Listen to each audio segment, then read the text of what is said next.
Hello everyone and welcome to this video. This video is going to be very different than what you're used to on this channel. Today it's been about a week since I returned home from the European Championship 2025, which was the worst tournament in my career, where I've lost approximately 25 points of rating. And yeah, now it's time to think about some things and to make detailed analysis of my career. This video is going to be more for myself and less for the viewers, but I hope that it will be also interesting for the viewers, maybe to learn from my mistakes. And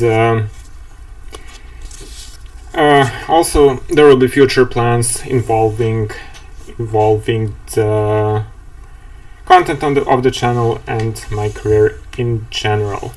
So yeah, after this tournament, it's time to take a deep breath. My rating is is at its lowest point since 2021, and let's see what has been happening over the past 4 years.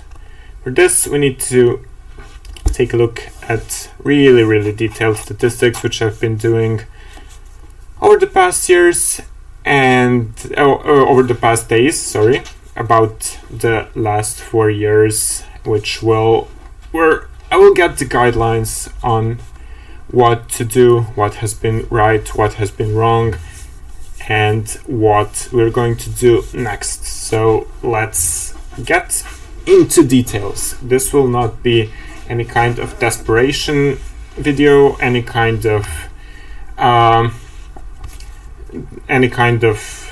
let's say complaining video or something like that. It will be just 100% statistics, detailed analysis, and future plans. So let's get into it. The first important thing are the tournament types which I've played, and those, of course, as with any other player, it's opens, leagues, and round robins.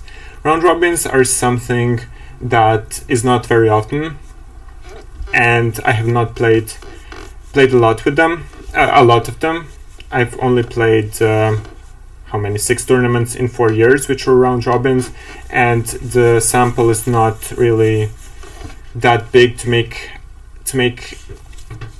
let's say any detailed conclusions for this. So we're going to be ignoring this altogether. On this, we're mostly be ignoring this. I've had some great round robins, like the Croatian Championships. I've had some horrible ones, but in general, I've lost 10 points altogether on these round robins, scored 32.5 out of 58, and of course I've made also results against players of specific rating groups. And yeah, here on round robins, when we'll be comparing it to other results or other types of tournaments, here against 24 to 2500, my score has been by far the lowest, and it could be due to some of these tournaments being GM norm tournaments, where extremely strong international masters, very young, have very often been my opponents. So yeah, this has probably been the most unsuccessful part, facing 24 to 2500s in round robins. But let's ignore round robins. What the way bigger problem were these open tournaments compared to leagues. Those I've played 167 games on opens, 172 games on leagues, and that tells us that the number of games I've played is relatively similar on opens and leagues. However, the total rating change is absolutely not the same. So in leagues, in the last 4 years, I won 77.1 rating point, which means that almost every single one of these results of these leagues has has been successful for me. There have been 1, 2, 3, 4, 5, or this is minus 0.1, but 5 or 6 cases of leagues where I've lost rating points, and approximately 20 or 25 where I've been winning. On open tournaments, that's absolutely not the case, and my total result is minus approximately 22 points in these 4 years on open tournaments. So I've had probably more tournaments where I've lost rating than tournaments where I've been winning it. And when you look at more detailed statistics, what has been going on differently on opens and leagues? Mostly it has been this part.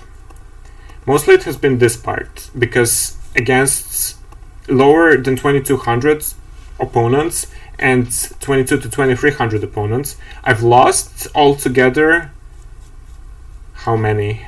7.5 points I've lost, and 1 point is like 9 rating loss. So yeah, you can see just by 7.5 points, I've lost approximately 70 points of rating on open tournaments only from this. The other results, for example, when you compare it to leagues, no such things happened in leagues. I've had 1 draw against 22 to 2300. I've had everything else was a win. And of course, this is not mentioned here, but none of the games were even close. So why does this keep happening? Okay, for example, in open tournaments, my score is actually better against 23 to 2400s than on leagues, a little bit better. And everything else is approximately similar. Maybe against 26 to 27 on opens, I've performed very badly. So what's happening on open tournaments? How do we get, like, what's going on? What's going on here? What has been going on here with these open tournaments, on quite a lot of them, of these tournaments which I've played, my overall result is quite high, 114.5 from 167. But very often we're talking about 21 or 2200 rated players who have been scoring like overperforming on open tournaments really high. And I've written some cases from my personal experience what has been going on these open tournaments. So we'll take these 10 players as an examples. So what this means is the first player I've played, I've lost against them. Their rating was 2184. Their age was 28. So I wrote age because these are not some young prodigies. These are players who were my age or older than me, and they have overperformed. For example, this player's performance on this open tournament was 2490, and in order to have 250 points rating performance 250 points higher than your actual rating, you need to score 3 or 4 upsets. You need to score 3 or 4 upsets in order to do this. And yeah, I have never ever seen this happen on leagues, honestly, on leagues which I've played. But in open tournaments, it happens. For example, the second player rated 2241, their performance 200 points higher, their rating plus on the tournament 44, plus 44. There have also been some extreme cases, like for example 2335. This no result means that I have not played against them on the tournament, but I was there, where they've performed 2708, gotten 84 points of rating. For example, this player I've actually defeated, but they've scored 4 or 5 upsets, rated 2147, their age was 25. Yeah, so these things keep happening on open tournaments. Why is that the case? Why are 21 or 2200 players so much performing? That's a question for some other people and some other streams. Is it just that there is basically no more difference between 22 or 2400, that it's so much memorization, has just changed so much? Has there been foul play? I have no idea, and this is not the topic for this video. But if I want, we can reach one very simple and very important conclusion. This just needs to stop. If I am trying to be a professional player, then this needs to stop. I need to stop playing open tournaments, no matter if they're nicely called European Championships, if they're called just Opens. Yeah, this just needs to stop. And I would also suggest this to any 24 or 2500 rated players who are trying to improve, be a professional. Don't play Opens. Or if you have to, because sometimes it's very hard to find leagues, but if you have to, like, try to choose some Opens with A and B category, where it's like 22 or 2200 and plus is the A group, something like that. That would definitely be. And yeah, from this moment onwards, this just needs to stop in my career, because if opens keep happening, then yeah, I will lose valuable time for which I can use to improve, to work, or to coach if I need some more financial income, or whatever. Just choose some other leagues or something like that. But Opens, they're just backfiring every time. Not every time, but over the past 4 years, Opens have just backfired. And also in leagues, when you're a professional player, in leagues you get a certain amount of money for participation. In the Opens, not necessarily. In Opens, you have to earn. So if you run into, in first 2 or 3 rounds, if you run into one of these players who are overperforming by 200 or 300 points, for example, you will lose a bunch of rating if you lose against them. And not only that, but your whole tournament is going to be facing players of similar rating. And yeah, you can lose quite a lot of time and money, and yeah. So the first conclusion we're going to draw is that I should stop playing open tournaments. No matter if they're called European Championships or doesn't matter which ones, Opens will stop. Okay, that was the first part of the statistics. Now let's see what else we can learn. Let's see what happened with the openings. You guys maybe know my playing style, you maybe don't know it, but I'm a player who has played a bunch of openings in my life. I'm a player who has tried many different things, and it has been simply more enjoyable for me. It's more enjoyable for me to learn new structures, openings. It also helps you for the future. If you're a coach, you can better explain the structures. But as we're going to see now, it has not been particularly successful. So when you look at my white openings, I've scored with white 139 points out of 203 games. And with quite a lot of openings, I've had both good results and good positions.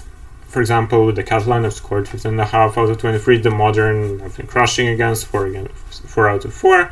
Against the Slav, I've been performing really well. And the green color means that everything is fine and that no need for change. That I don't see a need for a change here. The red means that this should stop because I either have had bad results and bad positions, or that simply my knowledge about the opening is not high enough to maintain just playing it. Because even if I'm trying to surprise someone, if they simply have analyzed it and know it in depth and I don't, then it's going to be a big problem.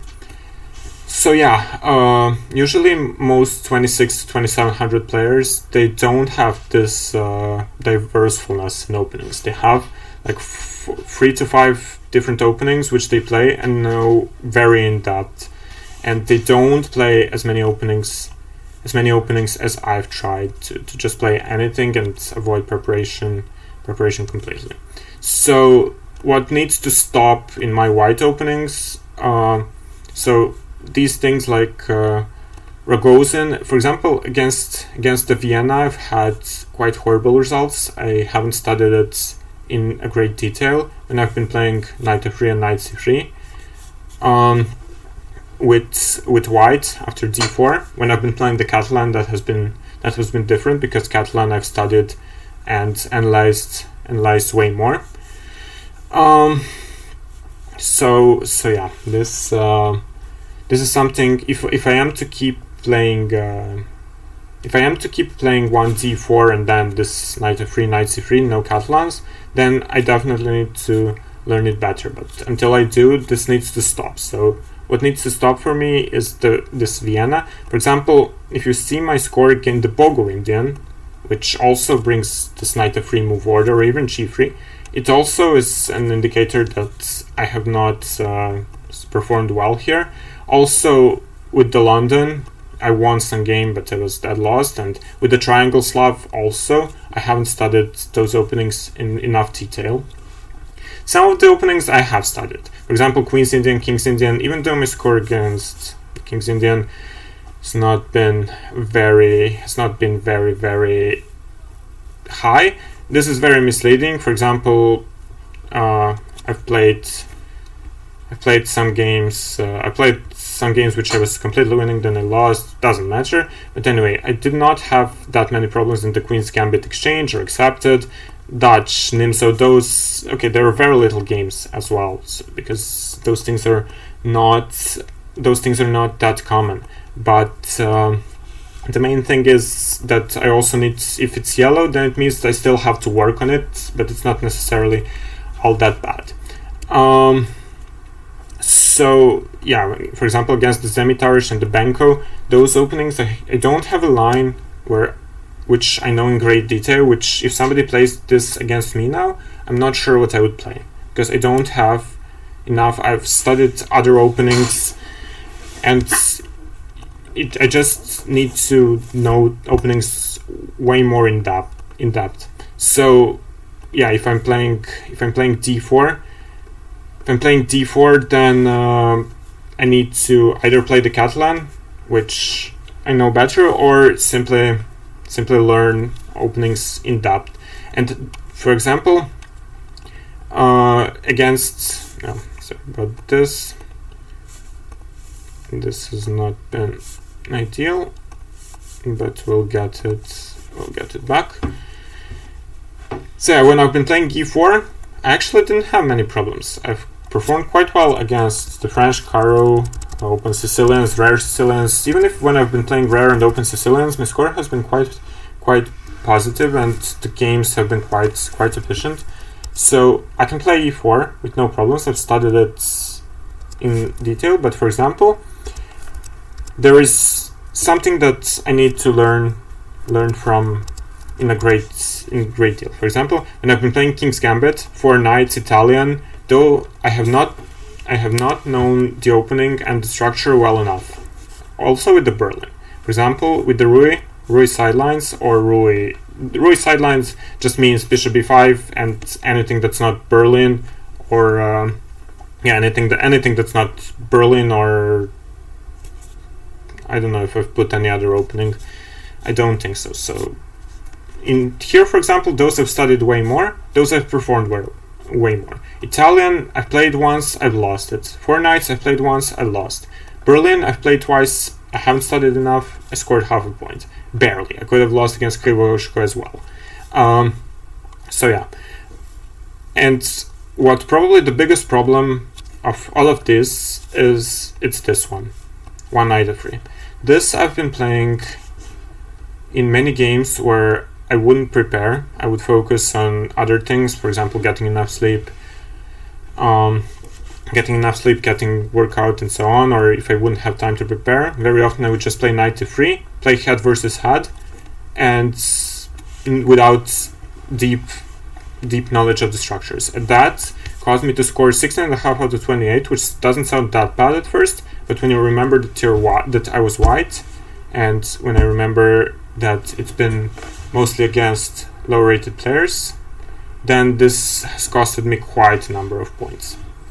And yeah, okay, the other moves have been okay. I've played all of these. I've played all of this once or twice. 1b3 I've been played many times with good success because I've studied it in some detail. But what basically needs to happen with my white openings, knight f3 needs to stop. This I should not play anymore. If I'm playing e4, I should play main lines, not or I should play main lines and study, for example, the Berlin. Keep playing Ruy Lopez, not avoid the Berlin, but study it. And everything else has been going particularly smoothly. And when I'm playing d4, I should either stick to only Catalans, or I should invest time and learn more about knight f3, knight c3. Remind myself this was my first repertoire when I was young, and I have not studied it in that great detail. So, yeah, and you have seen the message. I'm ignoring the chat for a while, but when the analysis ends, statistical analysis, then I'll answer all the questions, comments, everything. So let's see what we can learn from black openings. In the black openings, I actually had quite a good results. I've had quite a good results against d4 with knight f6, e6 repertoire. For example, Nimzo 6 out of 7. What more can I ask for? Queen's Gambit Exchange, same thing, 4 out of 7, including some games I could have won. This is actually misleading. I should have had at least 1 point more when I remember the games.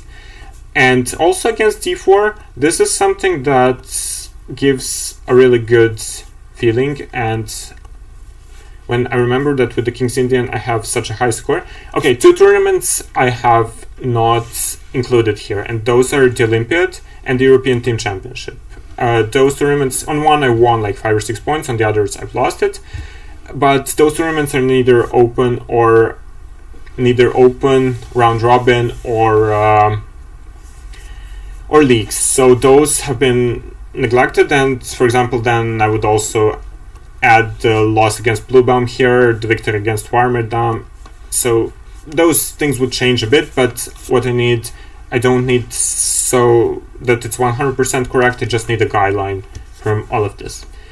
So when I'm playing knight f6, e6, with, for example, the Nimzo and Ragozin, or Queen's Gambit Exchange and Vienna, or Ragozin again, or Catalan, I haven't had problems here. Not real problems.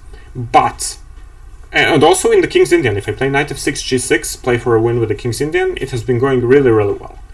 But when I would try to experiment, for example, play the Benoni, 3 out of 5 doesn't look that bad, but when I remembered the opponent's strength and how it costed me, then this is a big cause for concern. And even more these two. The Triangle Slav and the Bogo Indian, I've scored altogether 2 out of 8 against players who have not been that high rated.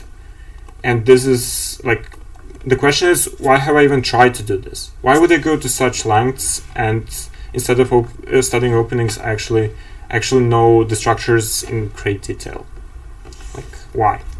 And for example, this just needs to stop. If I'm playing against d4, knight f6, e6, it's fine. If I play Vienna or Ragozin repertoire against the Catalan, it's fine. Against the Queen's Gambit, against knight c3, I have the Nimzo, Queen's Gambit Exchange. I don't know why I would not play the Nimzo anymore. I just don't know why I stopped it. Against, the Dutch, I've also tried. I've lost.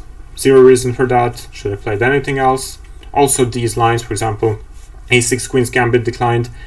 Tarrasch, the Torre attack. The Torre attack, I have never studied it, but I won some game. I should have lost it. Queen's Gambit declined Bishop e7. I played it in some games. I don't know why. I ended up scored 1 out of 3.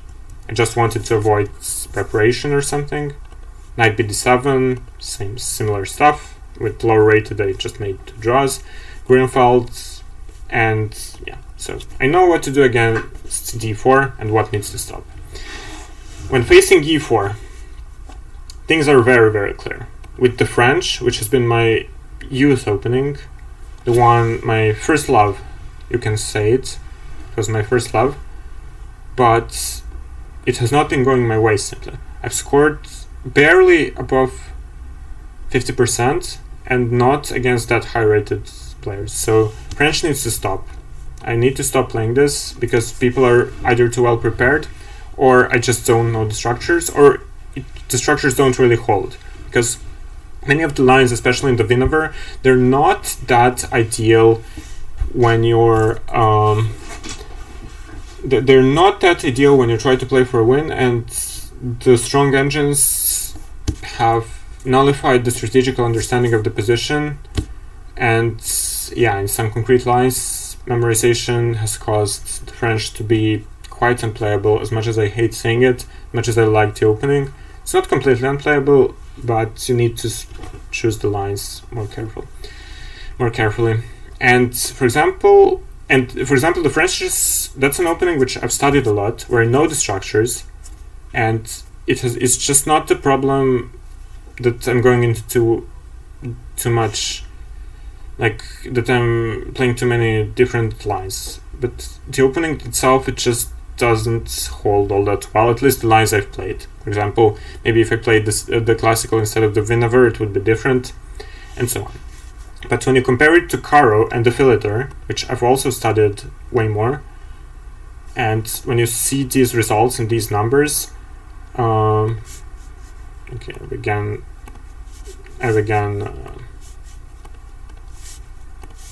Oh, I don't like this Excel format, but okay.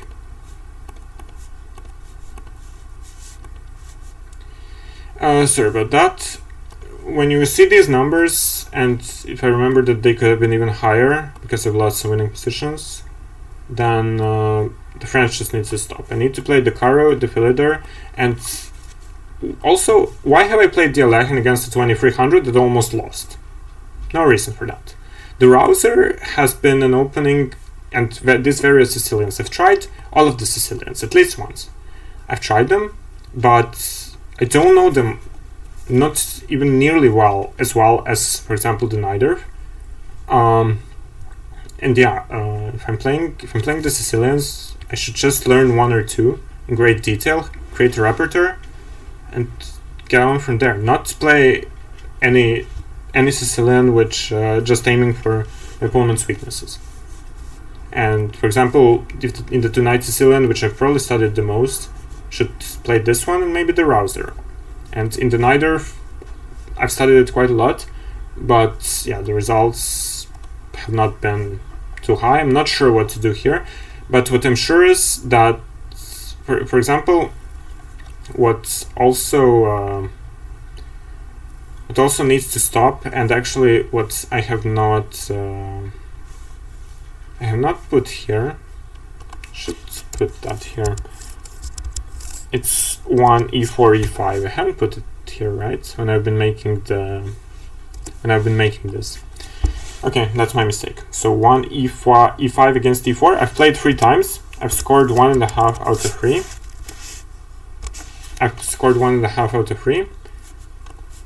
And this, I have no idea why I played. I've lost one game against Shirov with no chances.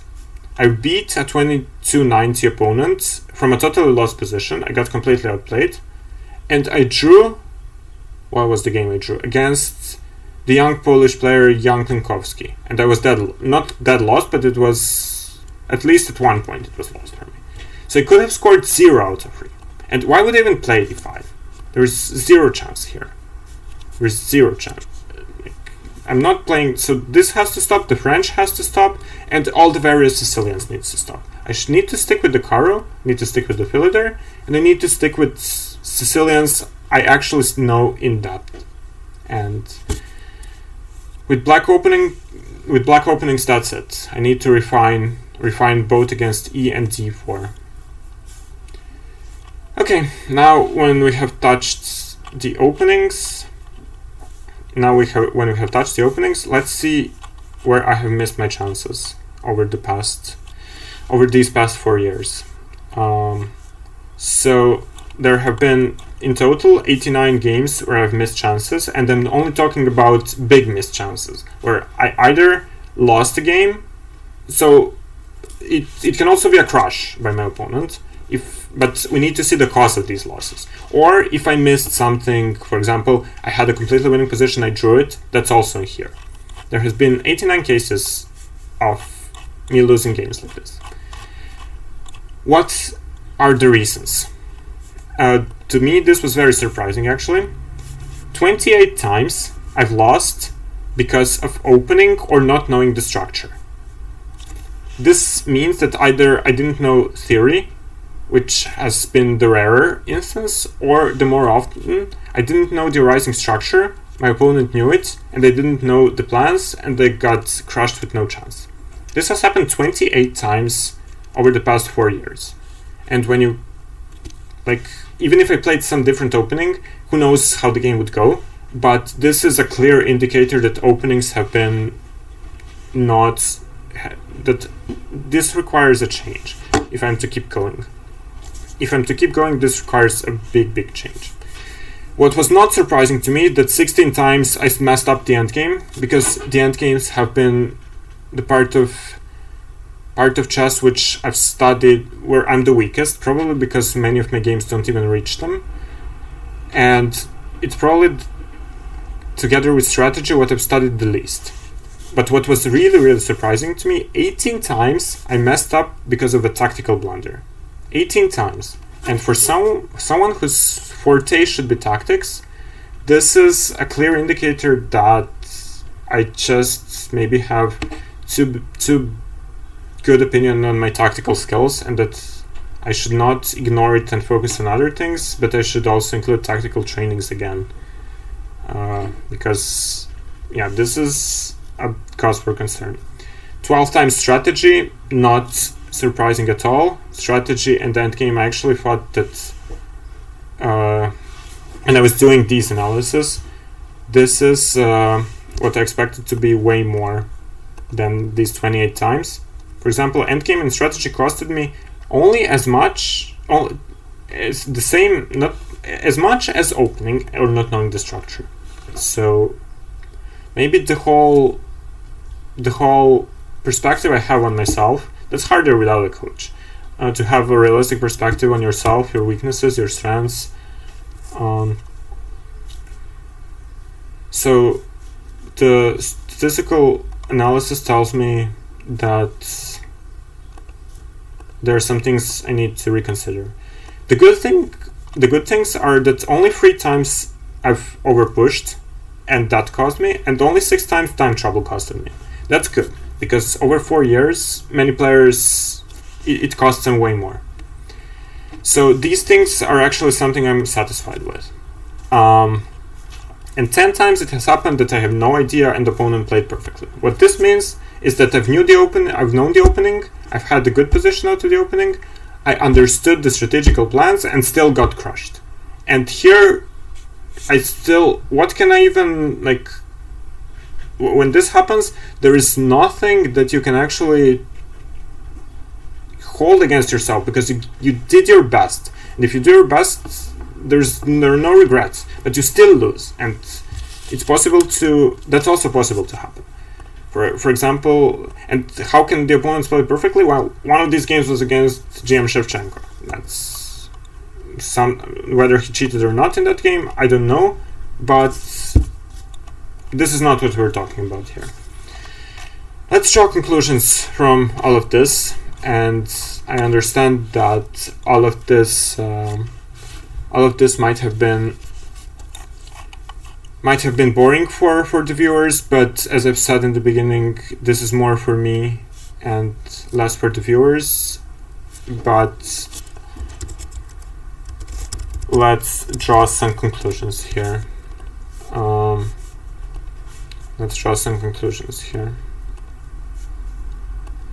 I'm not really great when working in Excel.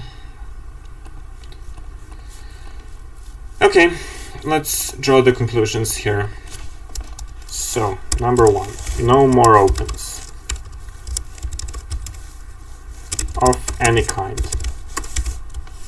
That's first and foremost, because why am I so focused on rating?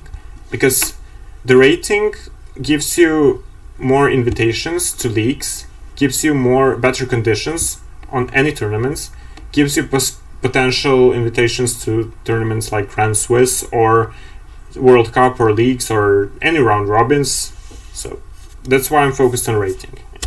That's why people are usually, when they're professional players, they're focused on rating. So this is the first thing. Needs to stop. What's happening on opens? How are older players with low rating overperforming so much that we're leaving for some other time? If I wanted to explore that, then I would need to analyze all of their games as well, and that's not what I'm interested in. Openings. What's the next conclusion? With white, 1d4, only Catalan, because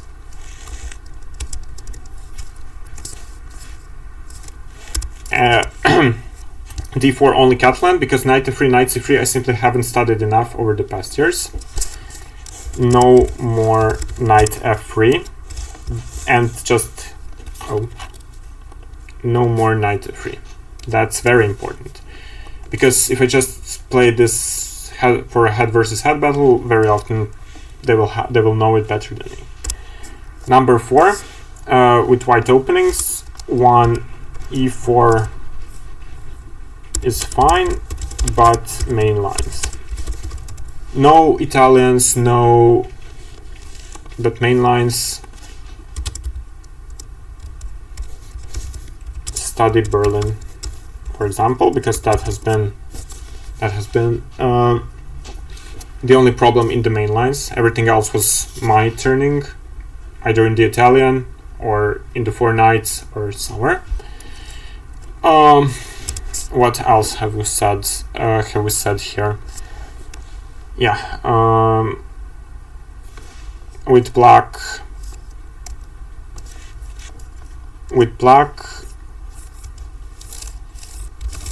Versus 1d4.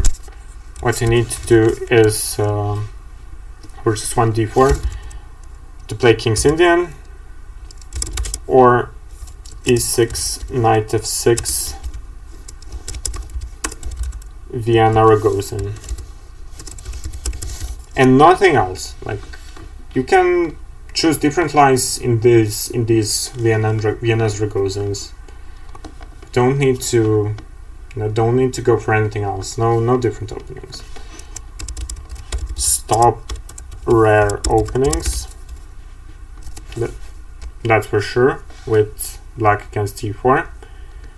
And with black against e4, what I should definitely do is to play no more French, e5, or countless Sicilians, and maybe 8 Caro, Philidor. Should play Caro, Philidor, tour or free, while knowing. Actually, I should write it. Study 2 or 3 Sicilians well, because first I need to study them well in order to actually employ them well in games. For example, I remember a case where I played against GM Oleksienko, a strong Ukrainian player who I played the Rouser and I got crushed. He knew exactly what he was doing in the structure. I didn't know, and I had no chance in this game. He played really well. Even, okay, he messed up in the endgame at one point, but it was very hard, doesn't matter. But I cannot just play a random Sicilian against such opponents without very in-depth knowledge. So yeah, all of this opening, all of this opening variability, it's not needed. It actually hurts my performance.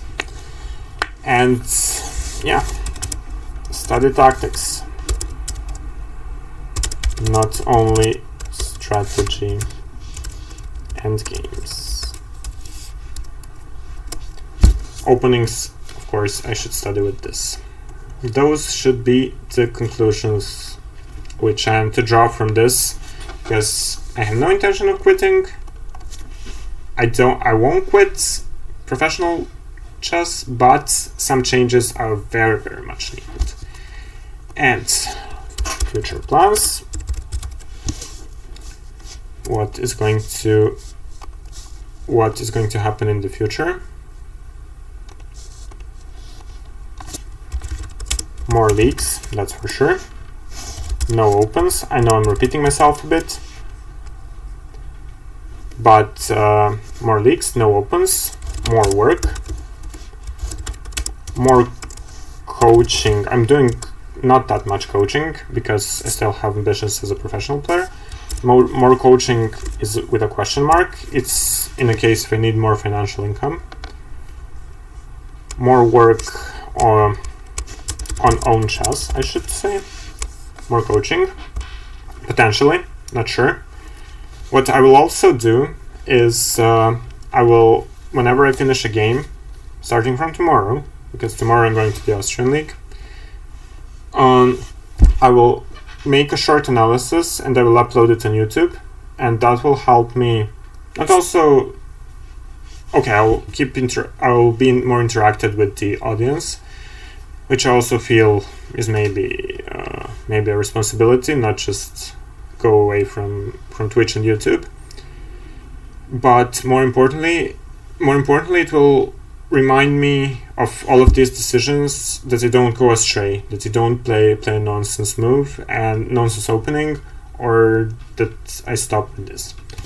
So uploads of games on Twitch, YouTube. This will be like 15 or 20 minutes per game per day. I don't know, maybe even 10 to 15. It will not take away much of my time. But with no opens, I will have time for all of these things. Trust me. What else is going to be a change? Yeah, I'll probably keep 1d6 weekly workout, which will give you one episode of every week, one episode of 1d6. I don't know how long, it will be an unofficial continuation of the speedrun, because I will not be using that account, but my private account. And yeah, that's also 1d6, which is going to be my Rapid and Blitz repertoire, and has helped me really a lot. I also need to work on my Rapid and Blitz repertoire. There will be more and more Rapid and Blitz events all over. Okay, those, and yeah, also the other things which could have impacted on these performances, and all of this. For example, health problems, lack of no possibility to prepare. I've had health problems on both opens and leagues. Same with these. For example, impossibilities to prepare, no time to prepare, and so on. Those things I cannot influence. I've only tried to focus on things I can influence. So yeah, now when this is done, now it will be time for me to... Yeah, this is not what I intended. Will be time for me to talk to you guys. And for questions, comments, let's see.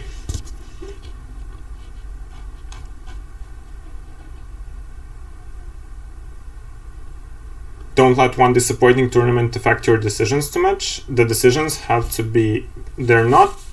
I'm not under emotions from the tournament, but this needs to be very, very... analyzed in great detail, all of the statistics, because if I don't have a realistic... That's easier when you have a coach. If you have a coach, the coach will give you a way more realistic look at your own mistakes and where you can improve.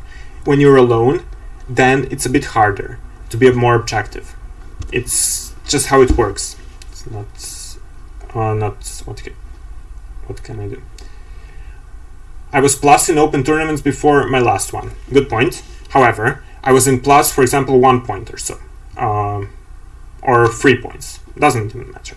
When you compare it to leagues where I have been plus 77, that is an enormous difference. An enormous difference. And you also need to understand that many of these tournaments, when I say I won like 10 points of rating, if I look at 2021, where I've started with 2490, the start of the journey, those 10 points are way easier to get because, for example, if I'm 2490, I have a performance 2570, I'll get 10 points. If I play an open tournament with 2570, I will not gain anything with the same performance. So that's why this 0 is, and still 0 and plus 77 is a huge difference. No, it has not been underrated, kids. It has not been underrated, kids. It has been, that's why when I have done that analysis, I've shown the age of players who have overperforming. It has not been kids or prodigies, it has been players who are more usually older than me. That's why I included that. Hello to Shelling. How am I? Ready for new battles.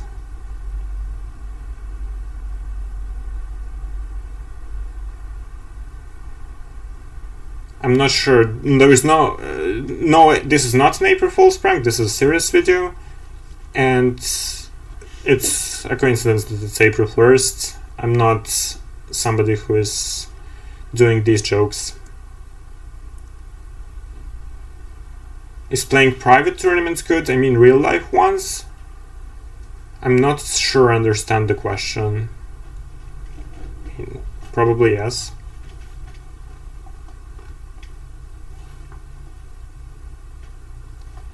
Quit chess, become a poker player? Not a chance. I would maybe consider becoming a handball player. 1d3 is not at 100%. I won one. I have not included this year's Bundesliga, where I've drew against Kazakovsky, because the tournament has not finished yet. There are still 3 more rounds in Deggendorf, which I will probably play. Not sure if the club will invite me. e4, e5 is a hard nut to crack. It has not been a problem for me. If I just played the Rui, I've scored 10 out of 13. Like, why would I change to Italian? Okay, with the Berlin it has been a problem, but I should find something against it. Is Philidor good enough to play for the win against lower rated guys? I mean, now on my last tournament I've played the Philidor twice. In one game it has been, they've prepared the line Gary suggests. It was a draw. I've had no problems with black against 24-20, and the other one against 24-30 or something. I got to a winning position, I played my opponent, and then I messed up the endgame. That was one of the endgame misses. Taimano 1 out of 1, horrible. I was lost in that game, and I won it because of my opponent's time trouble. So the Taimanov still should have had a red flag there, because I played it without knowing it well. Yeah, GMs are humans, so that's not a problem.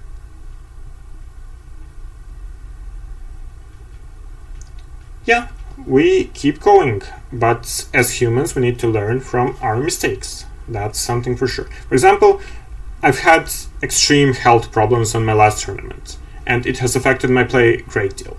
It's not important. I will not enter details, and it has definitely caused me to have less energy to screw up endgames and so on. But it doesn't matter. Health problems are something I'll always have. I cannot control them. They will keep happening. And it's just something I have to adapt to. So what I'm focusing here is on things I can influence on. So yeah. I'm not talking about blitz games. Classical over the board over a period of 4 years. That's what it is. This was not boring at all. Okay, I'm glad to hear that. But don't worry, the content which is going to happen is going to be different, and it will be better for you.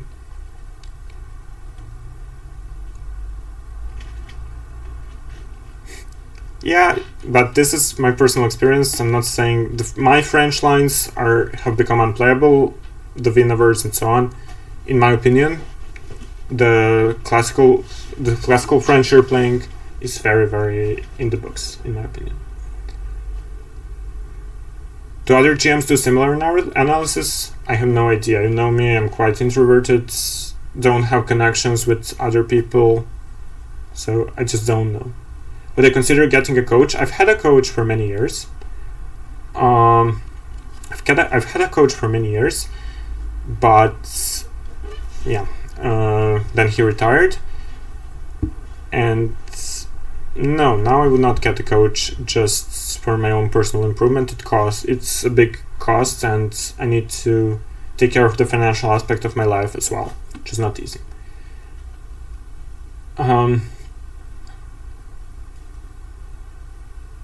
No, the motivation is something that is making no influence on me or my games ever. I always do my best, no matter which over the board tournament I'm playing. I was doing my best in opens. Even when I would lose, for example, I once lost in round 1 and I got to second place because I've lost round 1 to one of these underrated players or overperforming players because I was still doing my best. That's not a factor for me. They will be able to prepare, but if you play 3 or 4 different openings and you know all of them well, they cannot prepare all of it so well. It's your in-depth understanding is important. And I'm sorry, Tamas, that I missed.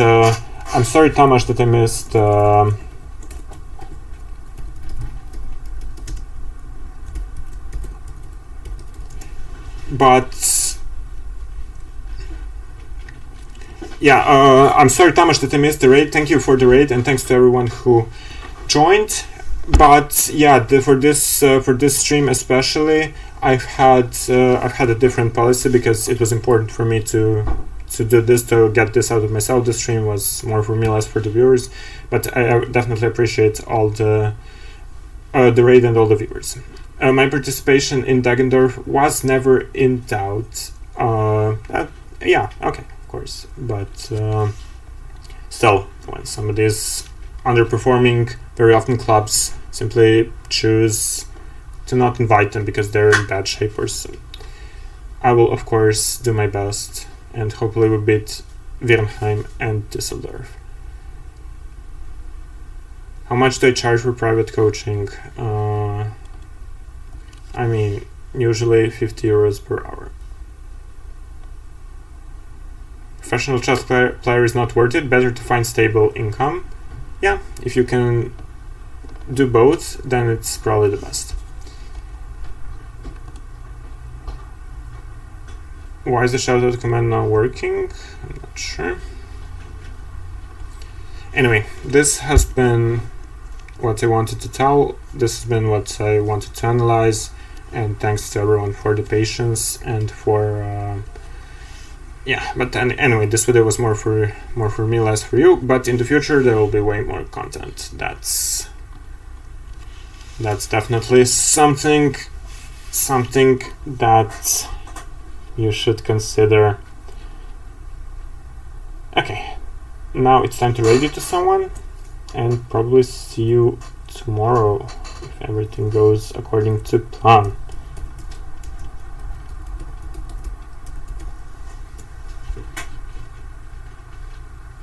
I wonder if I should do a similar analysis of my over-the-board games. It can definitely give you some insights. I'm not sure how much, but some. Okay, thanks again. Bye.